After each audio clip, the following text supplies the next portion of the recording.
right, here on the passenger side of the 22 F-150 four-wheel drive is the Lariat FX4. Seeing how we got it, loosened up the control arm, tie rod in. We went ahead and took out the sway bar in-link bolts. You can take this in-link off, you just have to grab it with some, you either have to tool the special, I call it the flower, but it's like a star. Anyway, you can do that, or you just hold it with some vice grips, it'll come right off. You can loosen your lower control arm bolts down here. You don't have to. The other side we did because to give more clearance, but under your brake line, a little stretch, but I mean nothing. They're still got some play in them, so I didn't stretch them out. You might need to loosen up the upper control arm bolts, but typically no. To get it back up, you'll need a jack or somebody to pick up the bottom when you're putting the Fox shock or whatever, Icon shock, whatever you're putting back in. This is a Fox 2.0 coilover. The bolts on the top of the factory are 19s. The new bolts from Fox are 17s.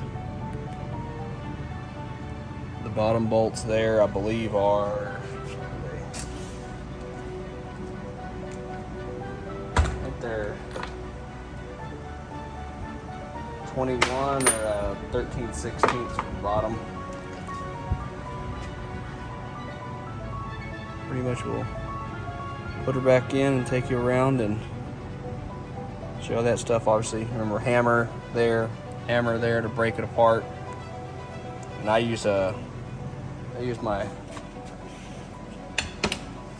my big snap on here, 3-footer. For that. All right, back here, Fox is installed. There's a tilt to it. Make sure you kind of going with the truck there. See the logo on the front. It can only really go one way. It'll match it up top there. Washers, lock nuts, 17s on the lock nuts. Down here, these, as you can see, are threaded. See, there's no need for anything. You just thread them from underneath. They are 19s. So you'll tighten those up, thread it. These already come pre-loaded. Like Fox suggests, if you have to do more than a 1/2 inch, something's wrong. Typically, you don't ever have to mess with them, but yeah, you can actually put these in a big coil compressor, and you can actually get a spinner wrench or something and turn that. But like I said, you shouldn't have to. Tighten those up, tighten those up. It all goes back together. All right, we got her all buttoned up finally. Just gonna do a quick overview of everything that you may or may not have to take off. Again, starts with the lower control arm bolts right here. That's a 21 on the inside and a 1 1/16 inch on the outside. The big side, if you want to undo them, if you need more clearance. Like I said, we did it just in case, but actually didn't need to.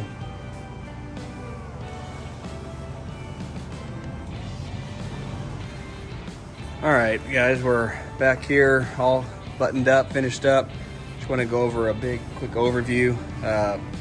Skid plate is one piece technically. It's got that shroud there with the metal one. It's 4 bolts, 15mm heads. Pretty simple. If you want to take the lower control arms loose, don't undo the bolt, obviously. Just take them loose for more clearance if you need them. Outside, the big nut is 1 1/16 inch. Inside is the 21, same as the front. Like I said, that's the 21, 19 on this one. If you have to do the upper control arm, it's the 22 on the outside and an 18 on the inside to back it up. Like I said, you'll have to more than likely loosen one or both sides up to get the drop down enough, or you can pick it up with a jack, however you want to do it. Again, the same for the bolts there. It's 19. Axle nut, if you have to give some more clearance to pull it out of the way, is 36mm. nuts are 17s. And don't forget your little brake line. That's 10 mil. Pretty much that's it in a nutshell. Go around and I'll show you the other. Same thing. Things buttoned up nice. You don't have to take the caliper off. Double check everything. Retorque after, I don't know, several thousand miles. Retorque everything. Make sure everything's snug. Said you have to put it back up here, or said if you have that little key tool. 21. Outside of that, looks good. We'll pull it outside and show y'all the difference. This is a 0 to 2 inch for the four-wheel drives. Here's a brand new 22. Cool. Thank you guys for watching. All right, guys, we're back here for part 2.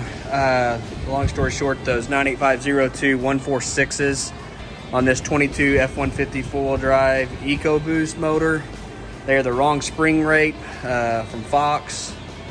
Fox is now starting to see that.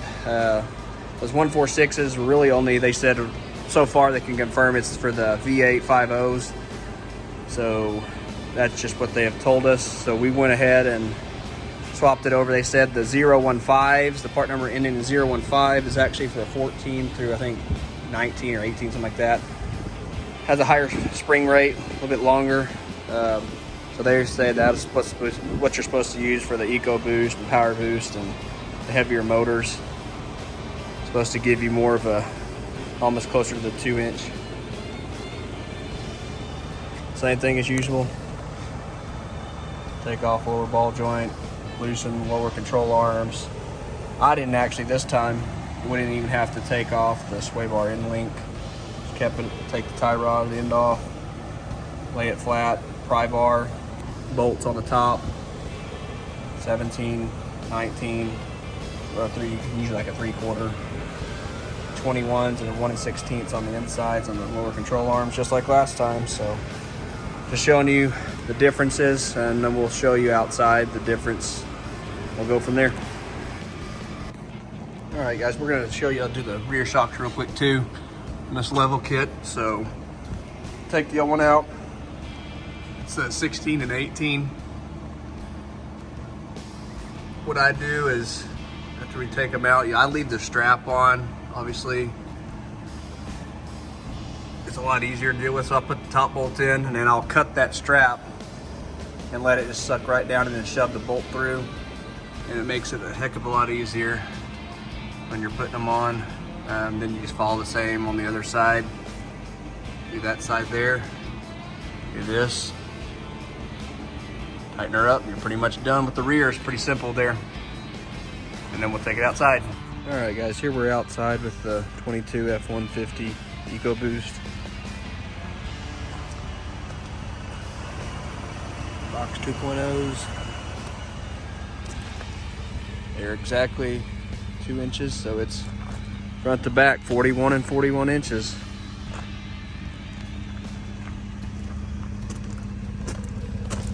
Big Fox shocks in the rear.